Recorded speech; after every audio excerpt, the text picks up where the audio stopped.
Have you ever wondered if it's truly possible to turn back the clock on kidney disease? What if I told you there's a story of incredible success that takes you from the brink of dialysis to the hope of stage 1 recovery? Imagine gaining the knowledge to not only halt the progression of kidney disease but to potentially reverse it. This video isn't just about one person's triumph. It's about empowering you with actionable steps and proven strategies to boost your kidney health. By the end, you'll see how small changes can lead to big results, giving you the tools to transform your own health journey. So, stay with us until the end to uncover these valuable insights. Together, we'll explore the essential tips and practices that can protect your kidneys and elevate your overall well-being. Ready to make a change? Let me share an inspiring story about a man facing serious health challenges, who turned his life around with a simple change in his diet. This man had a critically low glomerular filtration rate, GFR, of 18 and a creatinine level of 4.99. He was losing a lot of protein in his urine and knew that once his creatinine level surpassed 5, he would need to start dialysis. Unfortunately, before he could even consult a kidney specialist, he ended up in the emergency room. His doctor never advised him on what to eat or avoid, and instead prescribed high blood pressure medication, which did little to halt the rise of his creatinine levels. But his story doesn't end there. A registered dietitian who teaches at this facility comes to the office. She had been following his case and suggested an experiment. It was a game changer. Within 2 weeks, he started feeling better. Today, he is in complete remission with a creatinine level of 0.8 and no need for any medications. All he needed to do was make one simple dietary change: avoid one specific food. This is one of the most inspiring success stories I have ever come across. My name is Dwayne Sandwell, and I'm a culinary arts instructor at the Inland Northwest Culinary Academy at Spokane Community College. I'm also a kidney patient. About 20 years ago, at the age of 40, I was thriving as a chef and instructor, but I had to take a step back due to a serious illness, chronic kidney disease, CKD. This gradual loss of kidney function drained my energy and diminished my quality of life, and my doctor was of no help. Here's how my journey changed. How did Chef Sunwold find out he had kidney disease? When I turned 40, I noticed my energy was draining. I was in and out of the doctor's office for months, only being treated for symptoms like migraines and high blood pressure. No one was addressing the root cause. Eventually, a lab test revealed I was spilling a lot of protein in my urine. I crashed completely and ended up in the emergency room before I could even see a kidney doctor. Hooked up to a morphine pump, I could hardly move. My creatinine level had reached 4.99 milligrams per deciliter. The doctor told me that when creatinine hits 5 milligrams per deciliter, dialysis becomes necessary. But then, a turning point came. Within 2 weeks of making one simple change to my diet, I started feeling better. Today, I'm not on dialysis or any medication. It was so worth the effort. My story shows that even with kidney disease, remarkable improvement is possible. What made all the difference for him? After ending up in the ER and getting diagnosed with advanced kidney disease, Sunwold did what anyone would do: he saw a nephrologist. But things didn't go as planned. He wasn't told what foods to eat or avoid, and his doctor gave him high blood pressure medication, which didn't help much as his creatinine levels kept rising. Then, something remarkable happened. A friend of mine, a registered dietitian who teaches here on campus, came into my office one morning before class and said, "I've been following your case. I want to do an experiment." She suggested I go off animal protein for 90 days and see how I felt. I was motivated and agreed to try it. It was so worth it. Within 2 weeks, I started feeling better. I was amazed that diet could cause such a change in someone's life. I was lucky to have a friend who recommended the right diet for kidney disease, a low-protein diet. This happened almost 20 years ago, when information about this diet was scarce. Back then, my friend considered the low-protein diet an experiment. Today, we have large reviews and solid data proving it works. It's strange that many doctors still don't recommend a low-protein diet to their patients, even though it can stop kidney disease. Instead, they tell patients to eat whatever they want and prepare for dialysis. Why do doctors keep recommending patients do nothing when there's a diet that can help? Is it wrong to eat whatever and just wait for dialysis? Absolutely, that's the worst possible approach. As we've seen, just removing animal protein from his diet made a huge difference for Chef Sunwold. In just 2 weeks, he got his energy back and started improving his kidney function. Yet many doctors still know nothing about the low-protein diet and don't recommend it to their patients. But why? There are actually 2 reasons. First, even in 2022, the low-protein diet is not well known by medical practitioners in the US. It's widely used in Europe, and that's why we have enough data to say it works. But in the US, you often have to seek out information on your own. Second, there's a hidden danger connected to the low-protein diet that you should know about before starting it. More about this in today's video. Today, I also want to show you some of the foods that people following a low-protein diet, just like Chef Sunwold, are eating every day to keep kidney disease at bay. Why does the diet for kidney disease have to be so complicated? I know many of you who subscribe to my channel are new to the world of kidney disease. I understand that all these changes, the diet, the restrictions, the blood tests, and the levels to keep under control, can seem overwhelming and even scary. Is a diet without protein really proven to stop kidney disease? The diet Chef Sunwold is following is very low in protein and rich in plant foods. This diet is used today to treat advanced stage, pre-dialysis kidney disease because it is proven to work. A large review of studies published in the Cochrane Library supports this approach. Researchers and many doctors firmly believe that it can stop the progression of the disease, even in its advanced stages. This diet removes the greatest burden on the kidneys, protein. It's no secret that a plant-based diet is the best way to protect the kidneys and slow down kidney disease progression.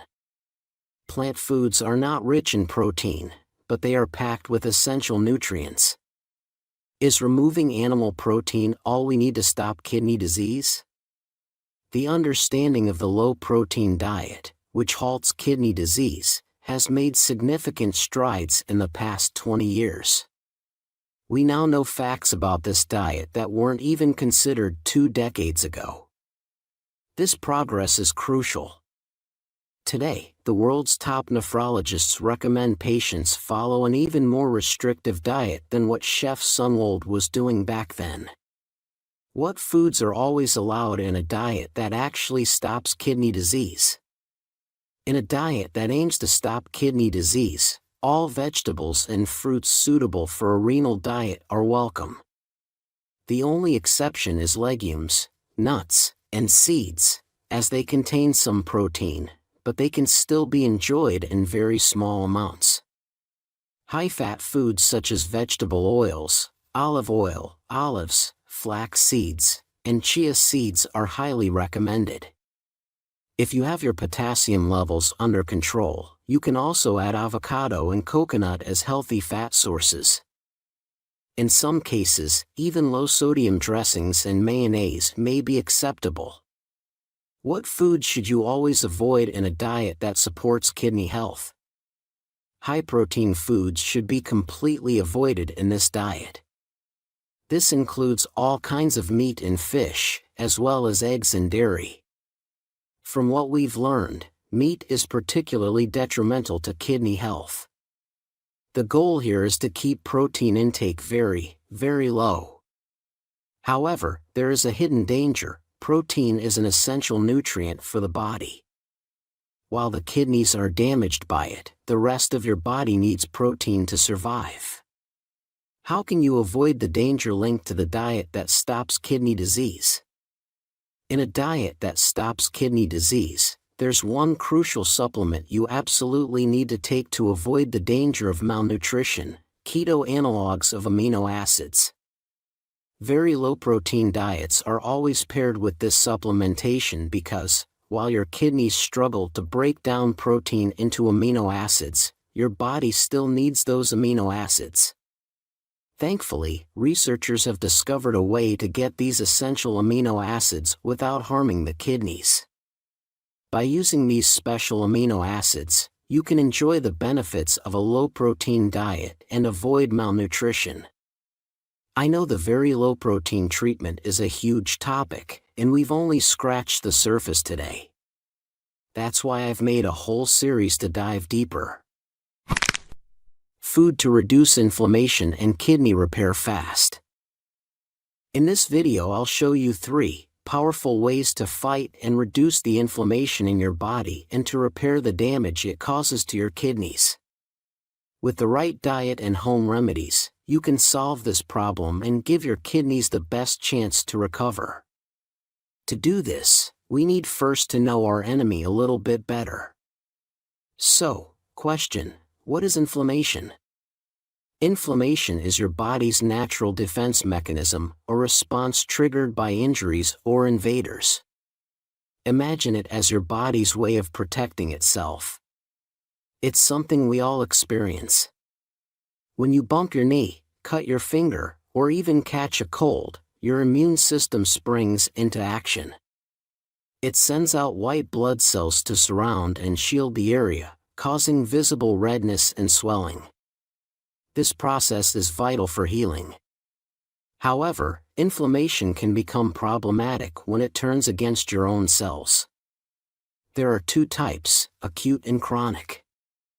Acute inflammation is temporary and occurs in response to immediate needs like healing a wound. Once the job is done, it fades away. Chronic inflammation, on the other hand, is persistent and unnecessary. It can lead to conditions like rheumatoid arthritis, hay fever, and even heart disease like atherosclerosis. In chronic kidney disease, CKD, studies show that inflammation isn't just common, it can speed up kidney damage. It restricts blood flow to the kidneys, leading to hypertension and further complications. This inflammation can also contribute to heart issues, particularly in arteries already affected by plaque buildup. Statins, commonly prescribed for heart health, often target inflammation to mitigate these risks. So, how can you tell if you have ongoing chronic inflammation? Wondering if inflammation might be affecting you? Symptoms like muscle or joint pain, persistent fatigue, trouble sleeping, mood swings, weight gain, digestive issues, and even high blood pressure could all point to inflammation. These symptoms can vary in intensity and linger for months or even years. There's a straightforward test to check for inflammation in your body, the hsCRP test. It measures C-reactive protein, CRP, a marker that indicates inflammation levels. However, not all doctors routinely recommend this test. Many rely on symptoms to gauge inflammation.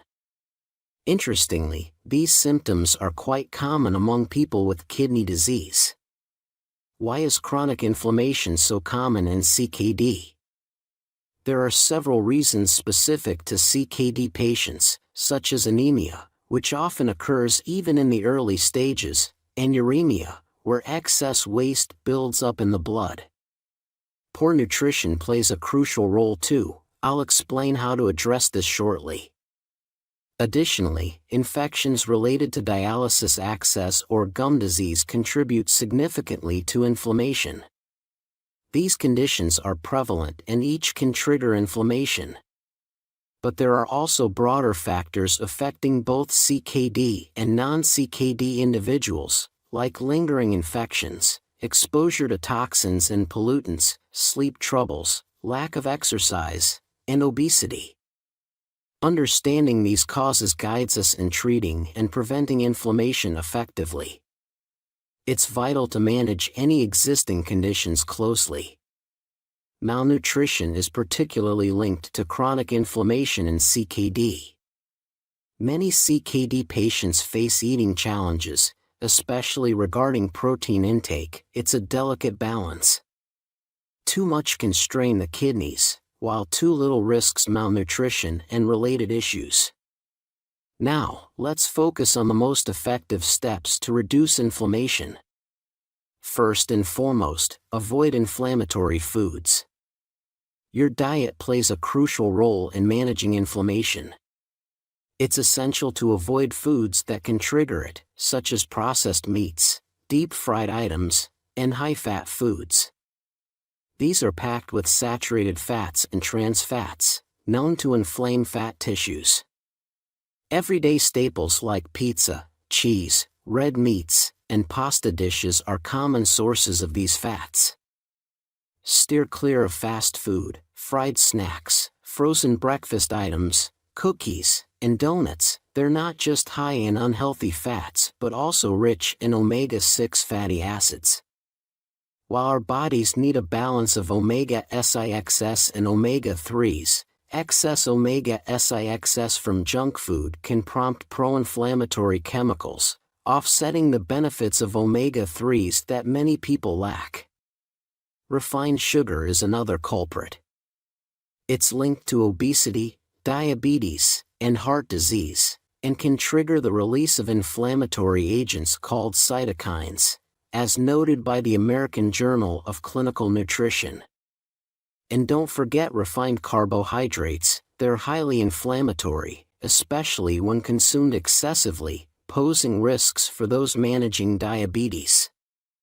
Making thoughtful choices in what you eat can significantly impact inflammation levels in your body.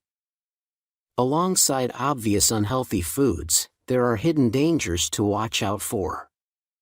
Take MSG, for example, found in Asian dishes, soy sauce, fast foods, soups, salad dressings, and deli meats. This flavor enhancer can trigger chronic inflammation pathways, impacting liver and kidney health. Gluten, in wheat, barley, and rye, and casein, in dairy, can also cause joint pain for sensitive individuals. Similarly, artificial sweeteners like aspartame may provoke immune responses, leading to inflammation because our bodies struggle to process them effectively. Inflammation can also result from exposure to toxins like cigarette smoke or an excess of abdominal fat cells, which is especially concerning for CKD patients since impaired kidneys struggle to filter these substances. For people with CKD, preventing inflammation is crucial. Starting with a healthy, kidney-friendly diet is key to managing inflammation. Let's explore the best foods for reducing inflammation. Firstly, focus on antioxidant-rich vegetables like spinach, kale, broccoli, cauliflower, and others. These veggies not only fight inflammation but also support kidney health with their vitamins and phytochemicals. For those with CKD, opt for greens lower in potassium, such as cauliflower, cabbage, lettuce, celery, cucumber, and kale. Healthy fats are crucial too. Include extra virgin olive oil, almonds, nuts, and fish in your daily meals. These foods are essential for their anti-inflammatory properties. When it comes to fruits, choose varieties high in antioxidants and lower in potassium, such as apples, berries, grapes, plums, pears, peaches, and pineapples. These can all be part of a kidney-friendly diet that fights inflammation. While many healthy foods are antioxidant-rich, fatty fish deserve special mention. They're packed with omega-3 fatty acids, known for their potent anti-inflammatory effects. Eating fish 2 to 3 times a week can significantly reduce inflammation and provide high-quality protein, crucial for combating malnutrition often seen in CKD. For those needing extra omega-3s, fish oil supplements are an option, but whole foods like fatty fish offer added benefits beyond just nutrients. Baking soda can be like a miracle for those with kidney disease. It offers incredible benefits. It can alkalize your body, lower serum potassium levels, and potentially slow down the progression of chronic kidney disease. A recent study in the Journal of Immunology even suggests that drinking a baking soda tonic could help reduce inflammation. Researchers noted visible results in just 2 to 4 weeks among study participants who consumed 1/4 tsp of baking soda mixed with 8 to 12 ounces of water daily. While baking soda is generally considered safe, it's wise to check with your doctor before using any supplement, especially if you have specific health conditions or are taking medications. Your doctor can help ensure it's compatible with your overall health plan. Turmeric can be a powerful ally in fighting inflammation, especially for kidney disease. Its active compound, curcumin, offers scientifically proven health benefits. Most notably, curcumin is one of the strongest natural anti-inflammatory substances available. It counteracts inflammatory molecules and enzymes that contribute to chronic diseases, potentially lowering blood pressure and reducing kidney damage. For those considering turmeric, a curcumin supplement is often the safest option due to the body's poor absorption of curcumin alone. Supplements typically include enhancers like piperine, from black pepper extract, essential oils, or soy lecithin to improve absorption. Recommended dosages vary, typically 500 mg of curcumin 3 times daily with piperine, or 500 mg twice daily with essential oils or soy lecithin. Turmeric is generally safe within recommended doses and is best taken with food. However, individuals with kidney stones, those taking anti-clotting medications, or pregnant women should approach turmeric with caution. Always consult your doctor before starting any supplement or home remedy. Another beneficial supplement to consider is resveratrol, an antioxidant found in grapes, blueberries, and other fruits with purple skin. Resveratrol, found in red wine and berries, offers significant health benefits. Multiple studies suggest it can reduce inflammation in conditions like heart disease, insulin resistance, and kidney disease. In a compelling study, resveratrol supplements lowered inflammatory markers, triglycerides, and blood sugar levels in obese individuals, comparable to the effects of calorie restriction. Taking resveratrol as a supplement is more potent than drinking red wine, as wine contains less than 13 mg of resveratrol per liter, whereas effective studies use 150 mg or more daily. Imagine trying to drink 10 liters of wine to match that. Most supplements provide higher dosages, often 1,000 or 1,200 mg, though 500 mg daily is generally recommended by research. Before starting resveratrol, especially if you take blood thinners, consult your doctor for approval. When choosing supplements, always opt for reputable brands, and start with one supplement at a time to monitor its effects. Keeping your doctor informed throughout the process is crucial for your health and safety. If you don't want to miss it, subscribe and set the notification bell to all. In the meantime, keep taking good care of your kidneys and be good to yourself. This is all for today. Thank you for watching.